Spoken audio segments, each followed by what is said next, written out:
get a phone call and she tells me that you have cancer. I said, what? She's like, you have cancer. And I was just like, and they just looked at me like, whoa, like, how did you not know? How would I know? I'm 29 for one. For two, we don't even have this in our community. And if we do it in our community, no one has shared their story with me. It's a stigma, it's a taboo. You know, you don't talk about it. I didn't want people coming over to look up to pity me. I didn't want that pity. They'll come and look at me like my days were numbered. That itself would have destroyed me. We have a lot of stigma about anything that is not treatable. People think a lot about it. Sometimes they think because you or either your family has done something wrong to somebody, and as a result of a curse from God, you get this. Stigmatized conversation about many in the immigrant communities and in African communities that have come here. The conversation of sickness, disease, and and the things and ailments is something that is always kept secret. And then you just start asking God, why me? What did I ever do to get to this position? The Black Lives Matter protests came. Yeah. And I said, I need to be a part of this. I have to be there. I have to support Black lives.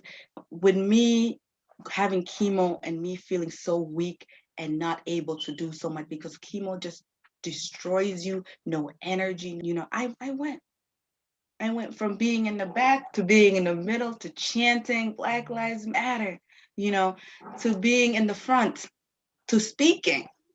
Hands up! Don't shoot! Hands up! Don't shoot! Solo! No justice, no peace, no racist police.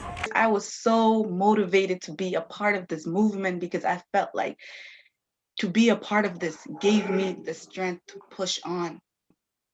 When I finally did decide to come out, it was on Women's Day. And I told myself, I said, I will no longer shy away from the truth. It was amazing. Moon came here immediately. Two of my best friends who were actually able to take me to my appointments because some of these times when I had chemo, sometimes I wasn't able to drive. I did have phone calls from the elders. I had a phone call from someone in particular where they were like, oh, did your cancer return? I'm like, my cancer never left. He's like, did it get worse? I was like, no. He's like, well, why are you posting it? Oh, why'd you post that picture? Because I want to. I said, this is my story. It's going I'm dealing with it, not you.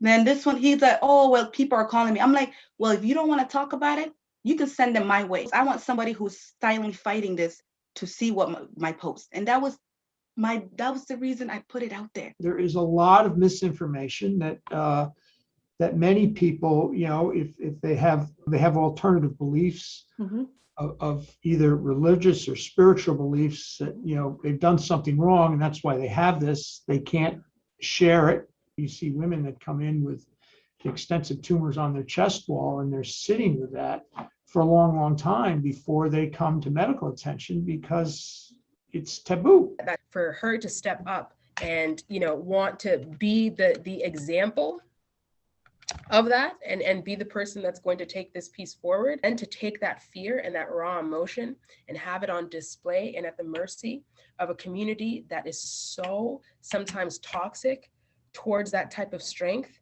and initiative was one of the bravest things that I probably ever, like I can't do the chemo with her. Like I guess you're alone.